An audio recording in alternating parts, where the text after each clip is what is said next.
2010 წლის ეროვნული სასწავლო ოლიმპიადა ქართული ენისა და ლიტერატურის საგნობრივი ოლიმპიადით დაიწყო და 17 იანვარს ინფორმატიკის საგნი დასრულდება. ნინო ვაშალომიძე გიამბობთ. მთელი საქართველოს მასშტაბით გახსნილმა 133 ცენტრმა ოლიმპიადის პირველ დღეს 37750 მოსწავლე მიიღო. ოზურგეთში წელსაც გასული წლის მსგავსად სასკოლო ოლიმპიადის რაიონულ ტურს ნომერ 2 საჯარო სკოლა მასპინძლობს. საერთო ჯამში მუნიციპალიტეტიდან სხვადასხვა საგნებში 2000-ზე მეტი მოსწავლე ღებულობს მონაწილეობას. საინტერესო დეტალი გახლავთ ისიც, რომ სასკოლო ოლიმპიადები 3 ტურს მოიცავს. პირველი ტური მუნიციპალიტეტებში ტარდება, მეორე ტურს რეგიონული ცენტრები უმასპინძლებს, ხოლო ბოლო ტური თბილისში გაიმართება.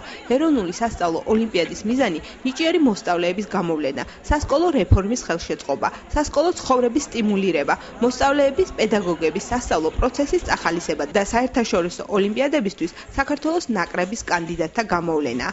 განათლებისა და მეცნიერების სამინისტროს ინიციატივით აღდგენილი ეროვნული სასწავლო ოლიმპიადა შემდეგ საგნებში ქართული ენა და ლიტერატურა, მათემატიკა, უცხოური ენები, ისტორია, გეოგრაფია, ფიზიკა, ქიმია, ბიოლოგია და ინფორმატიკა უკვე მეორე წელია ტარდება. ოლიმპიადის პირველი ტურის ორგანიზებაში რაიონულ რესურს ცენტრებს მნიშვნელოვანი როლი ენიჭებათ, რადგან უშუალოდ მათი მოვალეობაა საჯარო სკოლის დროული ინფორმირება. თავად ეროვნული სასწავლო ოლიმპიადის მომზადებასა და ჩატარებას გამოცდების ეროვნული ცენტრი უზრუნველყოფს. მეთვალყურე, რომელიც ოლიმპიადის მსვლელობას დააკვირდება, შეიძლება ნებისმიერი პროფესიის ადამიანი იყოს, რომელიც მუნიციპალიტეტში ავტორიტეტის სარგებლობს. მათი რაოდენობა კი, როგორც შარშა, წელსაც წინასწარ გათვალეს და იგი 15-20 მოსწავლეზე ერთით განისაზღვრა. საგულისხმო დეტალი გახლავთ ისიც, რომ მეთვალყურის შრომა ანაზღაურებადია. ეროვნული სასწავლო ოლიმპიადის პირველი შესარჩევი ტური დედაქალაქსა და ყველა რაიონულ ცენტრებში, მათ შორის ოზურგეთში, ჩოხატაურსა და ლანჩხუთში, როგორც აღნიშნეთ 9 იანვარს დაიწყო და 17 იანვარს დასრულდება. არის საკმაოდ კარგი აქტივობა, რასაც მოლოდინს გადააჭარბა.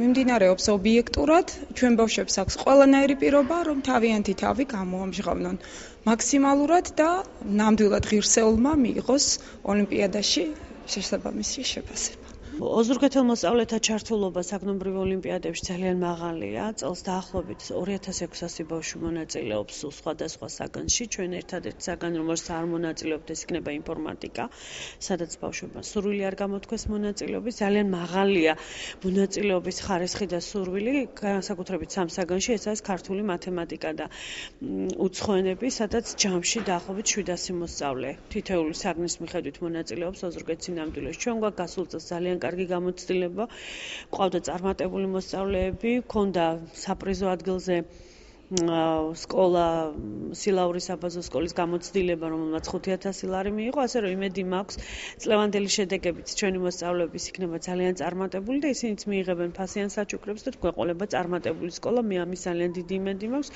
ბავშვები ძალიან პასუხისმგებლობით ეკიდებიან და რაც ერთი შეხედვით ჩანს, საკმაოდ ბეჯითად მუშაობენ. მე მინდა ყველა მოსწავლეს წარმატება ვუსურვო მათი სკოლის და მათი ქვეყნის სასახელოდ. ჩემი აზრით ეს ოლიმპიადები ძალიან მნიშვნელოვანია, იმიტომ რომ ემზადებით ეგრეთ წოდებული ეროვნული გამოცდებისთვის. მე ვღებულობ 5 საგანში მონაწილეობას და ჩემი აზრით მომზადებული ვარ და ჩავაბარებ იმედია. პირველ რიგში, რა თქმა უნდა, ასეთი ოლიმპიადები მნიშვნელოვანია თავად მოსწავლეების წახალისებაში და რა თქმა უნდა, სწავლის დონის გაზრდაში, ასე ვთქვათ, სწავლის გაღრმავებაში. ჩემს შესაძლებლობებზე რამდენად დიდად დარწმუნებული არ ვარ სიმართლე გითხრათ, მაგრამ როგორც ყველას ალბათ შანსები მაქვს. მომზადებული ვარ, რა თქმა უნდა, ოლიმპიადებისათვის და საერთოდ მნიშვნელოვანია, რადგან შენი ცოდნა უნდა გამოაშკარავდეს. ოზურგეთის სპორტის სასახლე ჟანი კალანდაძის ხსოვნისადმი მიზღვლი ტურნირის მოსმისლა. ჩვენი სიუჟეტი. ოზურგეთის სპორტის განვითარების ცენტრმა და სპორტის სასახლემ მინიფეხბურთში წინა საახალწლოდ ყოფილი ტრაგიკულად დაღუპული გუბერნატორი ჟანი კალანდაძის ხსოვნის ტურნირს რამდენიმე დღე უმასპინძლა. ტურნირში მონაწილეობა ოზურგეთის ლანჩხუთისა და ჩოხატაურის საფეხბურთო კლუბებმა მიიღეს. ფინალური საგზურები ოზურგეთის საძმომ და ლანჩხუთის გურიამ მოიპოვეს. საფინალო შეხვედრის ძირითად როლში საგრძნობი უპირატესობით ოზურგეთის საძმომ ლანჩხუთის გურიის დამარცხება 3-1 შეძლო და გამარჯვებული გუნდიც გახდა. ტურნირის ორგანიზატორებმა ფინალში მონაწილე სამივე გუნდი ფულადი პრემიებით დაეჯილდოვეს. გამარჯვებულ გუნდს კი 500 ლარი და გარდამავალი თასი გადაეცა.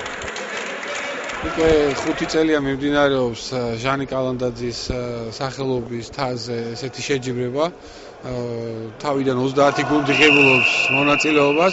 საკმაოდ საინტერესო არის. მე მიხარია რომ ესეთი ჩემპიონატი ტარდება და საკმაოდ საინტერესოდ წარიმართა.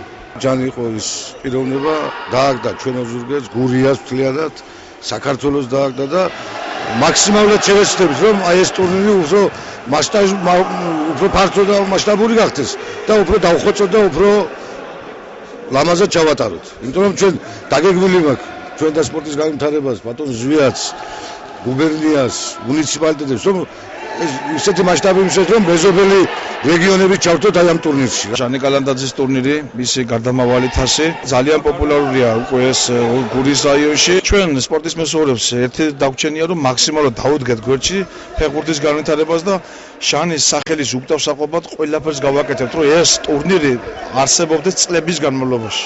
დიდი მადლობა ოზურგეთის სპორტის სამსახურს და მაყოფილი ვარ და ჟანის ეძღვნებოდა ეს ტურნირი და დიდ მადლობას მოვახსენებთ ყველას.